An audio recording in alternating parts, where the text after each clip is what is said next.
Good afternoon or morning, wherever you are joining us from.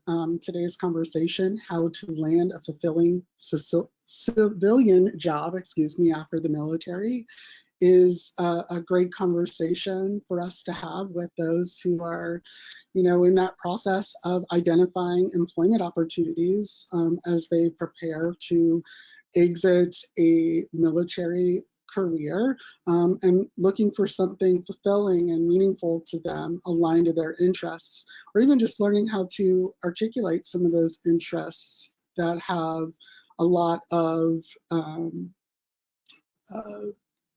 military roots, but may be able to translate into occupations within the civilian realm, and really focusing on how this could be a great conversation and some wonderful resources for you to review today as we move forward.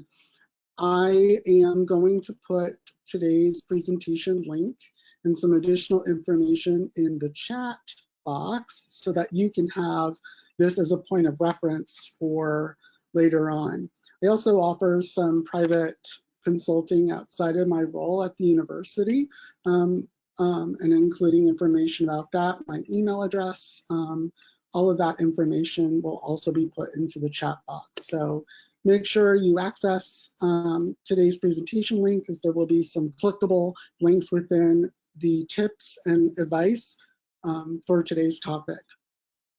My name is John Link. I am the director of Webster University's Career Planning and Development Center, which is the institution's centralized career development office. And we've been providing Webster webinars for our alumni community for about 5 years now. This is our 5-year anniversary of doing these semi-monthly broadcasts through the traditional academic year. So we try to at least correlate the topics with other topics that we are producing content for our undergraduate and graduate student communities. So some of these broadcasts may actually see attendees that are from our currently enrolled students.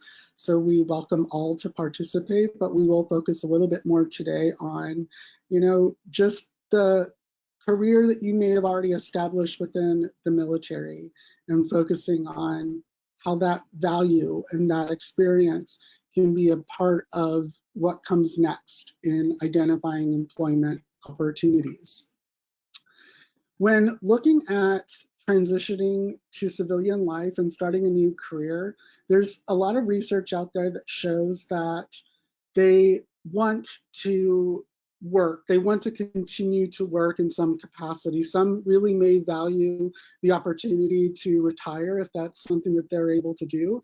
But many veterans who responded to a Pew Research Center study in 2019 indicated that they wanted to move forward in a new career and identify something that was going to give them income, or just the ability to continue to work and socialize and identify opportunities that are meaningful to them. The transition there also indicated that some respondents had difficulty when shifting through what that new normal was for them in the civilian world. Having spent a number of years in a military type of role, that could be very challenging for them to transition to that civilian world, civilian life, civilian employment. So about a quarter of those who had been surveyed indicated that that was definitely going to be difficult or somewhat difficult, and it had jumped to those who had served after 9/11 to nearly half.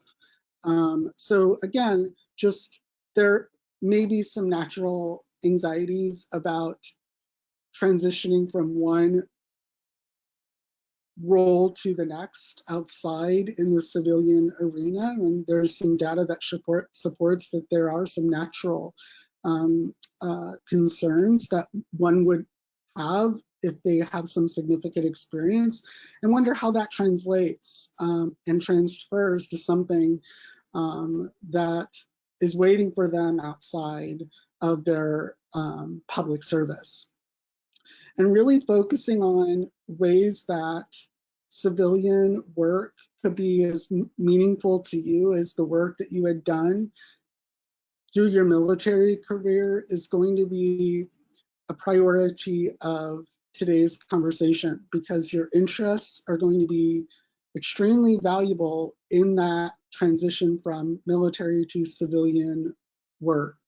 And what your interests are may be challenging right now for you to articulate or to see how that may transfer into some structured position in the civilian arena. And that's an opportunity for you to utilize some of the tools that I've prepared for you to review today, and some of the top strategies that will be beneficial as you move from possibly one career to the next. Some of the resources that we'll talk today, as I mentioned, are linked. So you'll be able to click through some of those and make as much progress towards some of these different goals that you have for yourself. And if you have any questions, I'll be able to answer in the chat box. So keep those questions coming in as you have them. I'll be happy to provide you perspective on anything that you need assistance with.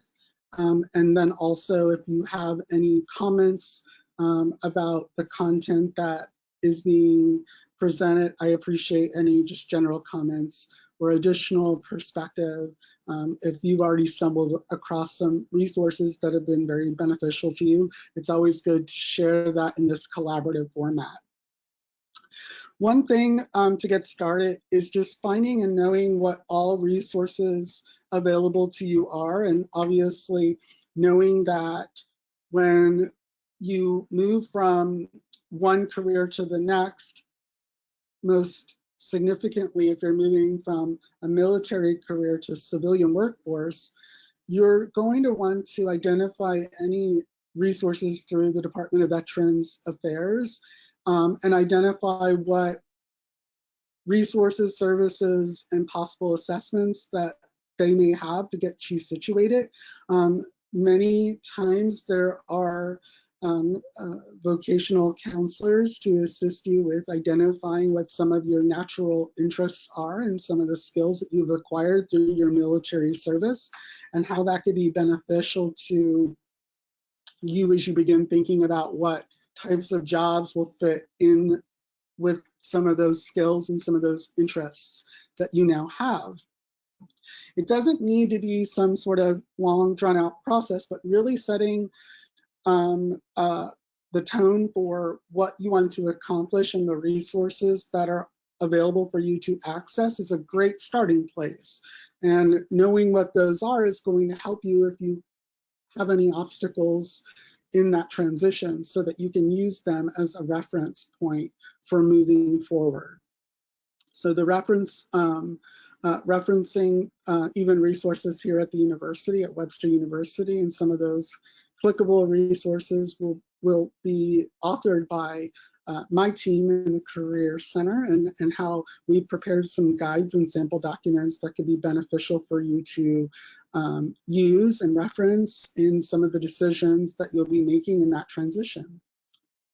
One thing that I think is so important when beginning any sort of job search or career transition is to understand, have a firm understanding of your skills, interests, strengths, weaknesses, personality as it relates to the world of work, and be able to identify opportunities that are aligned to what your natural interests are, what your strengths and weaknesses are, and those skills that you've come to utilize in a role that is possibly just very foreign to some civilian workers, but translate well once you identify opportunities that speak to those specific skills and interests.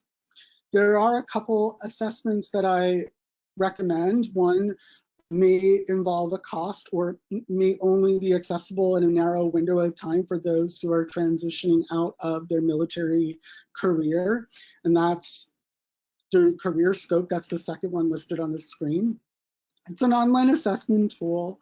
These assessment tools can be very helpful for not only identifying some of your natural interests and skills within your military service, but also produce different types of careers that are suitable with those interests and skills in mind. The first one listed, My Next Move for Vets, is designed with you in mind as you are transitioning and looking at ways that you can identify skills, tasks, any salary information nationally and then geographically in that local area that you may be in. Job listings and more for over 900 different careers in the realm of military occupational codes and how they translate to civilian occupations. And all of that information is through the ONET online workforce tool, and it really is good for occupational and labor market research. Getting everything that you need to know in a comprehensive way is going to help you make decisions about where you want to spend some of your time. Investing in the application materials that you are going to be putting together, identifying and knowing how to articulate in a way that's going to convey how skills and interests and other tools education-wise that you have acquired through your military career will be transferable to those future occupations. And I think that this is just another way for you to look at this and find value in overall direction and really setting what is going to be a good starting place for moving forward with a plan of action that considers only you, only your interests, your skills, your values, what makes you unique, and how that will work with whatever type of career is coming next. So really focusing on that and using some of these tools can be very, very helpful. If education or continuing education, as you're looking at some of the resources and discover that there may be some credentialing, certifications, licensures, graduate studies, anything that is needed for you to get into that type of occupation that you're going to be targeting. It's always a good place to start to just see what types of graduate programs or educational programs are most conducive for veterans. The list that you may see when you click on the common degree programs for veterans is not inclusive. There are definitely programs of study out there for continuing at or even undergraduate or graduate certificate programs that haven't been identified on the list. This just kind of is a grab all for some of the most frequent programs that we see some vets move into. But really, what career path may require that continuing education or those additional credentials? And is it suitable for you now, or do you have the skill set and the knowledge through your military career and all other education through Webster University already to move to that next level and market yourself to those types of positions? All kinds of great information to really explore and see what types of jobs, what they may demand for the type of educational credentials. And if there are any opportunities that require a certification or specific licensures, how are you going to best put yourself through any of those structured processes so that you can have that credential moving into the hiring process and use as a marketing tool for yourself? So thinking about all of that and gathering all of that information is going to be extremely important if any opportunities will require continuing ed or any specific credentialing. And the last set of tips to really focus on is researching the job market and identifying the career fields that are conducive to you. Knowing about the specific industry and where you would like to spend some of your time, and using occupational and labor market tools will help you understand how the world of work has evolved on the civilian side. Maybe you previously worked in a civilian opportunity, and that position has evolved over the years and has transformed into several different types of job titles. Knowing what those are can be very helpful when you're looking at executing a job search plan. Also, knowing where the job growth is, salaries, information about how to become, and ways that you may find an in-depth look at the types of daily activities one is going to be responsible for in any given industry or any given career will help really in a number of areas. It helps you really determine if something is what appears to be through your research is a good fit for you and what you've already acquired. And it's also going to give you an opportunity to identify where maybe there are some opportunities for you to strengthen your knowledge or your skills or your experience, or ways that you may have to articulate something a little bit more carefully to your network when you're transitioning into a future role. Another great resource here that's highlighted on the screen is ONET. ONET and that My Next Move interest profiler that I mentioned in the career assessments section of the presentation really gives you an overall listing of opportunities that are in alignment with your interests and your skills. ONET also just has a comprehensive tool that could be very beneficial for looking at different occupations as they correlate in their terms. There's a crosswalk, a military occupational classification crosswalk that can really serve as a framework for looking at the occupational code and how it translates to different job titles in different industries. That too is going to give you a little bit more of a streamlined, broad approach to how the skills and the interests may translate to civilian work. But it's also going to give you similar information, probably a little bit more in-depth information than just the Occupational Outlook Handbook published by the Bureau of Labor Statistics. And obviously, this resource is going to be a bit more conducive if you're really focusing on what are some of the key areas of skill that may be beneficial in certain career areas outside of your military occupation that are going to resonate with your future hiring official. And this is also going to help you with that professional correspondence. When looking at your resume, does your resume read as a individual who is ready to hit the ground running in a civilian career?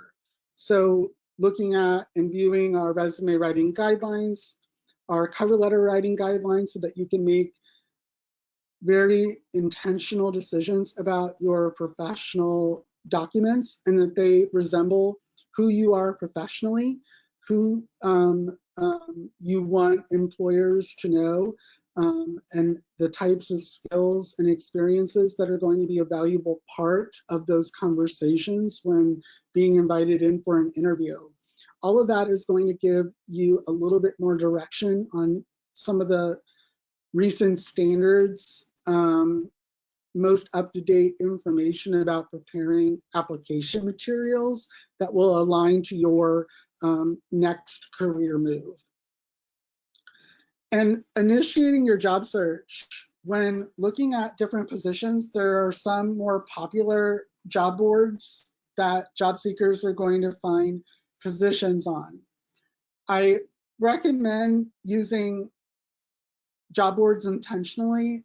For instance, if you are using Monster, you may not need to use Indeed as well. I would say most employers, if they're posting to Indeed, they're likely posting to other large job boards. I would use a few tools very intentionally so that you aren't overwhelmed by all of the input information that you are going to have to be including in some of these different job boards. LinkedIn is also another opportunity for you to have a comprehensive listing of work history, but also use that as a job board, as many employers have company profiles listed on LinkedIn, and it's another opportunity for you to become aware of positions that are aligned to some of your skills. Some of those key fill-in areas within the profile will match some of the skills and responsibilities potentially that are outlined in job descriptions posted to LinkedIn.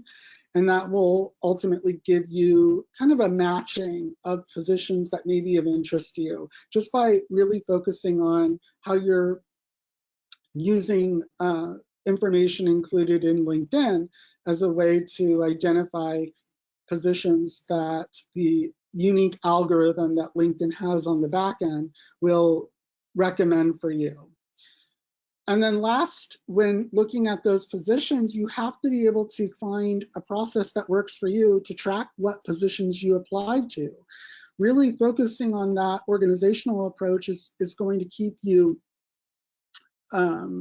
focused when someone is contacting you by phone or email to coordinate schedules for an interview about an opportunity that you are interested in or being considered for. We have an employment applicant tracking form that gives you an opportunity to track the positions that you're applying for.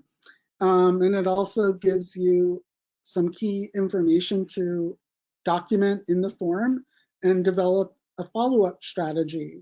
Maybe that's contacting the hiring official by email to express interest in the position that you have applied for and look forward to learning more about the timeline that they are working with to fill the position. It's also just a great way for you to make sure that you are doing everything you can from time that you're submitting the application to possibly being interviewed or extended an offer for the position. That follow-through plan is going to keep you a little bit more streamlined and not caught off guard when you're contacted for an interview or any other information that they're wanting to gather as they're making decisions about who to bring in for an interview. And last here, and then I'll open this up for some questions that you may have, is assessing if the positions that you are interviewing for are the right fit for yourself. And typically when you're interviewing, you have an opportunity to really come prepared with some key things that you will be mindful of or want to ask to see if there's a fit for yourself.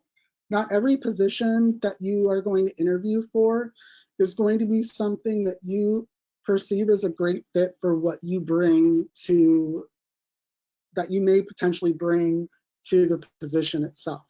So for instance, if you are somebody who enjoys working in a collaborative setting and you maybe read the job description that there was a lot of responsibility that had cross-departmental collaboration, but when you are in the actual interview, you kind of gather that this is a little bit more independent, self-directed work rather than as collaborative as it may have been promoted.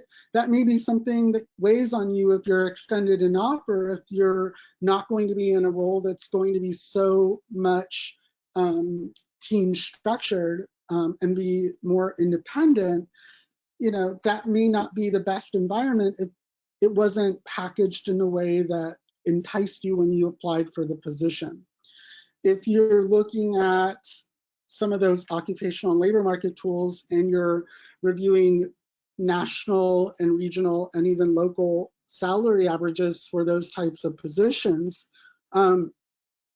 is that going to be beneficial when you're extended an offer of employment and you're beginning to talk about salary and benefits, absolutely. If you're someone who has done their research and you know that people with this specific job title that are, mid-level career entering the workforce from a military career to civilian work should be making this salary on average, but they're offering $20,000, $30,000 less, then that's the conversation that you may need to reference some of these tools so that they understand that you're getting your information from credible government resources about salary data, locally and nationally too. Obviously, you're going to see some salary averages in different parts of the country that are significantly higher because the cost of living in certain areas is significantly higher than maybe where you're at. So keeping all of that in mind is going to be very helpful when you're identifying, what is negotiable, what you are willing to settle for if they're not willing to move the needle in salary or any related benefits, and how much time then you can weigh that decision and requesting an opportunity to consider the position over a few days so that you can continue to gather information and then bring back into conversation anything that you need clarity on when finalizing what that offer may look like for you. So I know that these steps seem very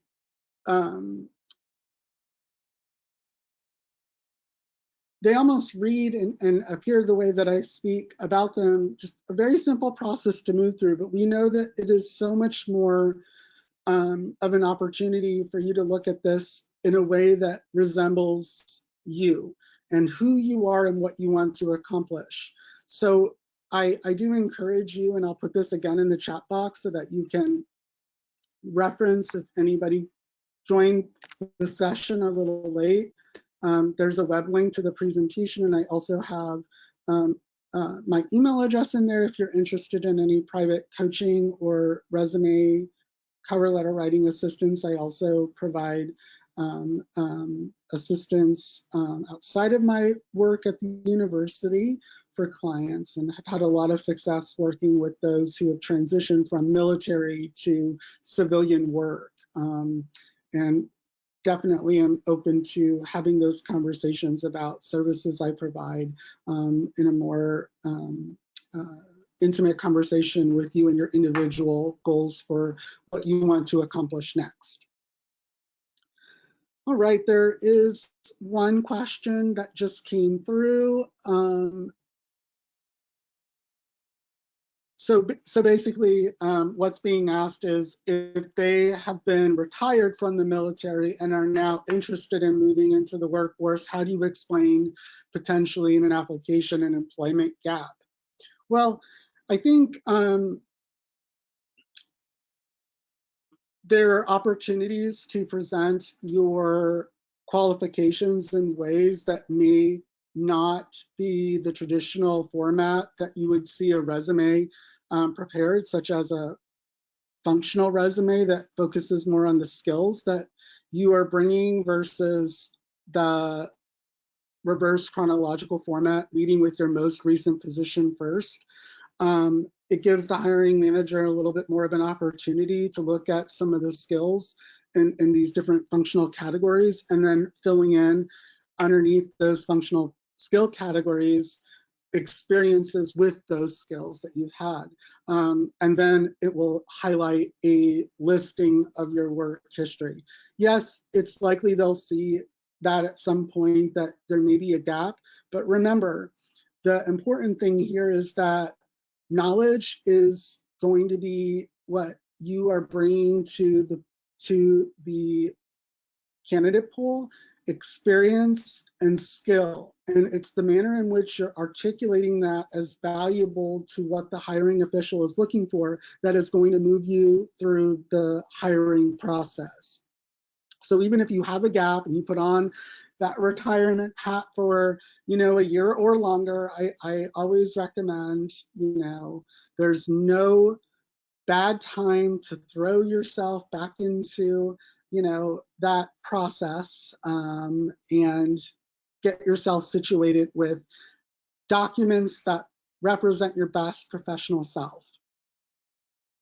And I do get that question probably more than any other question about just the gaps in their work history. And I definitely think that that's a valid concern for many people. But just having the confidence and the skills that you've acquired is going to be a wonderful way for you to exercise those in an intentional way that attracts hiring officials to your profile if you're communicating this information on LinkedIn, or if you're just putting yourself out there and applying to different jobs using whatever format of a document that you'll be preparing that highlights those significant transferable skills. All right, another question came through about the resume writing standards. Yeah, so in the guide that I copied into the chat box, and I'm showing, as you can see, my cursor, it's moving over your resume text right here. We'll take you to another page that has different frameworks for putting together a resume. And obviously, not every section of a resume that is included in our guidelines is going to be something that you will include in your resume. However, I think that the 3 essential components to your resume should be the priority. One is your contact information and header, your experience, and then your educational background. So if you're customizing your document to reflect what goal you have for employment, and you're emphasizing at least the education and the experience that's transferable to those future roles, it's going to give you a bit more confidence when you're speaking about that in an interview, because your resume and your cover letter is just the start of a conversation, and it's to entice the employer so that when you're invited in for an interview, you can go a little bit more in depth about what experiences and qualifications are going to benefit them most in the role that you're interviewing for. So just remember that the resume is a summary, and being familiar with any sort of military jargon that you don't want to highlight necessarily on the resume, because it may get lost in translation to somebody in the civilian world, is going to be the best place to begin when focusing on the content that you want to highlight in that document. I got a question about mentoring or networking in general. Yeah, so networking and mentoring opportunities, identifying maybe those who are within your professional network who may have already moved through a transition from military to civilian work is an excellent point of reference when you're looking at, maybe some growing pains that they wish they would have been aware of when moving from their military career to transitioning into civilian work. There's also obviously people in your professional network who only have worked in civilian employment. That could be a benefit to you if you found a type of role that is aligned to the experiences you've had, and you acquired your education from Webster University, and that there's that knowledge component that's going to be beneficial to how you approach your job search. There are going to be connections that you have in your personal network that will be valuable to brainstorm opportunities that they may be aware of in their own networks that you may be a good fit for. A lot of companies and organizations in the private sector are very much interested in hiring those public servants who who are transitioning into civilian work. So even just knowing where your, the discipline and the other soft skills that you've been able to acquire and how they are very valuable to work outside of your civilian career is going to be setting you apart from any other candidates that may not have that sort of structure from the years of service that you've been able to have in the military. So thinking about that and valuing that is something that I definitely value in what you've been able to accomplish and do in your public roles. But it's also just really being confident with that and being able to communicate that when you're moving forward in a hiring process.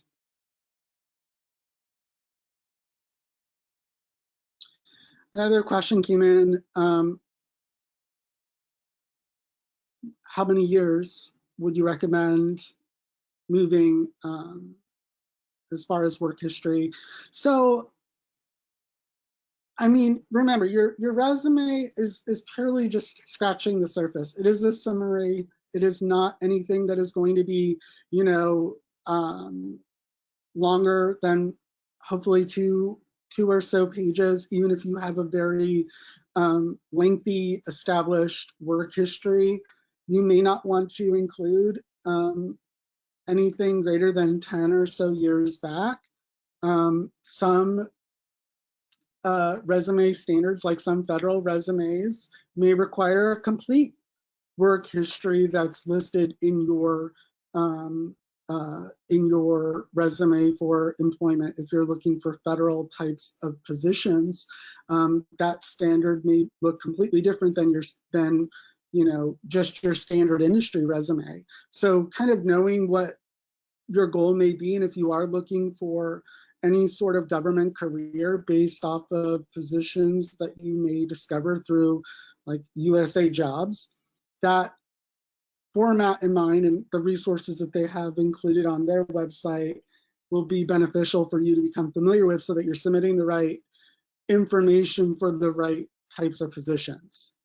Now, not every job, even in the civilian workforce, even if it is government, is going to necessarily require a federal formatted resume.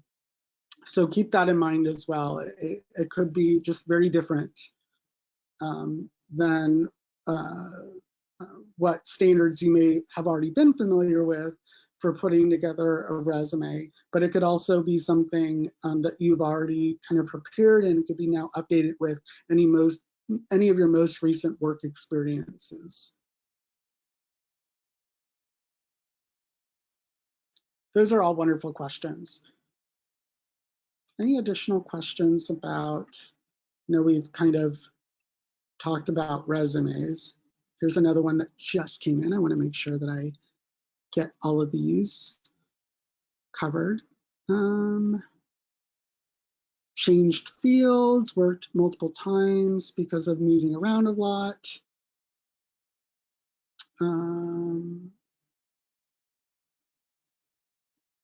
Okay, so job shifting or job hopping, if you are moving, if you are a spouse of somebody who was serving in the military, one, I think you have valuable experience even if your job had to change because of relocation every few years.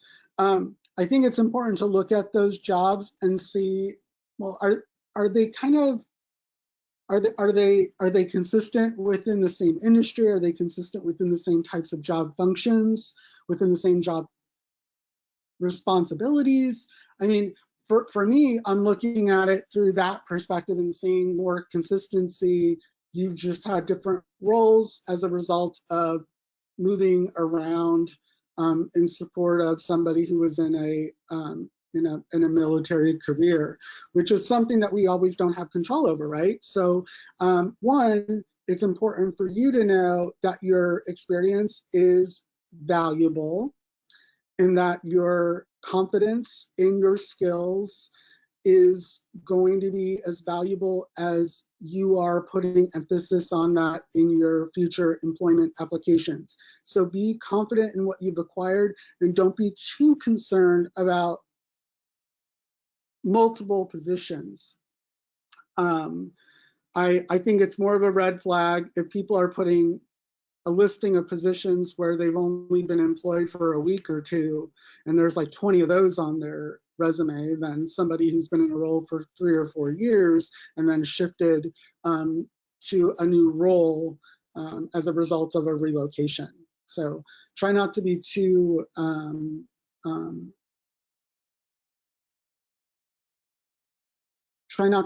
worried about that.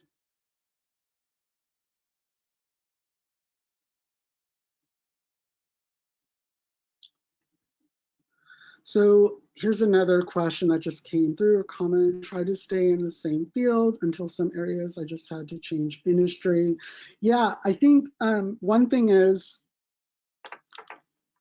some of the occupations that you may have interest in may span across multiple industries. For instance, and this is just a, this is just a very simple example of my point that I'll make here, is during the global pandemic, certain industries were completely wiped out. No individual can likely say that they have not been impacted by the pandemic. And the economy has definitely shown that it can bounce back once things start reopening, but certain areas of the economy are much, much slower to rebound, at least rebound in a way that resembled life and work before 2020. So an example of that may be the hospitality industry.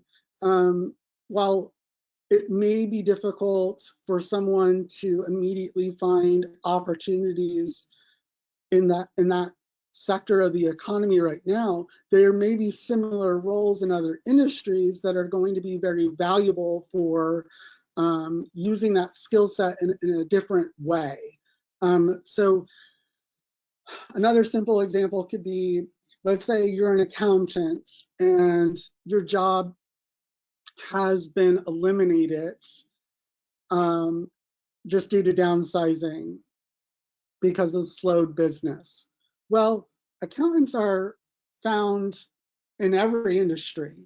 So let's say you were working in information technology, in that sector of the economy, and were an accountant for a tech firm.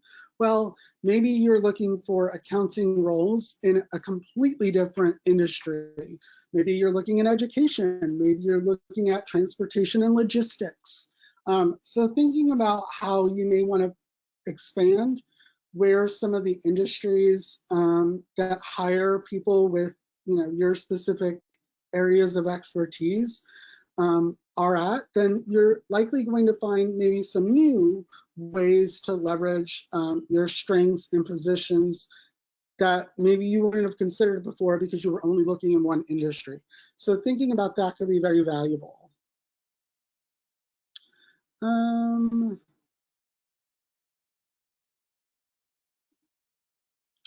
Yeah, I think a question came in about like what is typical for like how long people may stay within a role or at a specific employer, and that just varies. I think 2 to 3 years with an employer is giving them an investment in what they've invested in you. So the employer spends a lot of time investing in your development, whether that's training very specific workplace how-tos and technologies that you use to get the job done. If you're giving them a commitment of 2 to 3 years, I think that that's wonderful. Sometimes there are things outside of our control that may not allow us to be in that kind of position for as long, and that may be because of a relocation, you know, so there's so many different scenarios that one can probably throw out there where someone with a particular employer would be less than a year, but that experience still shouldn't be looked at as not valuable. So it's just really deciding what you want to highlight in your application. Not every application you're going to include every single work experience unless the directions of the job application want you to include all of those positions. Do I have a link for the slides? Yeah, so in the chat box, I'll put it in there again. There's a web link. It's a Spark presentation. You can click on that and the slides will show up. This is a Spark page, so it will need an internet connection for you to access the information. Wonderful question.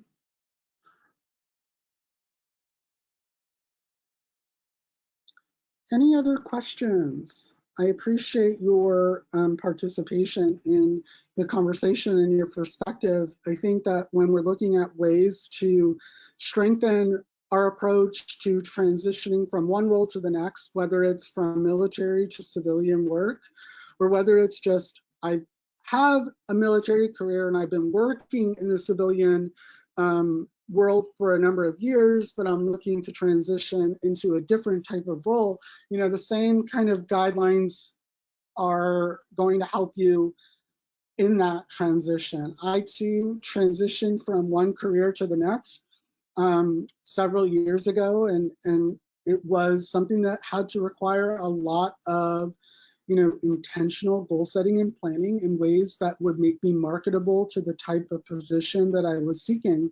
So I think really bouncing off, you know, this discussion that we've been having today and future conversations through Webster.career webinars is going to be a great way for you to expand how you approach that next big career shift.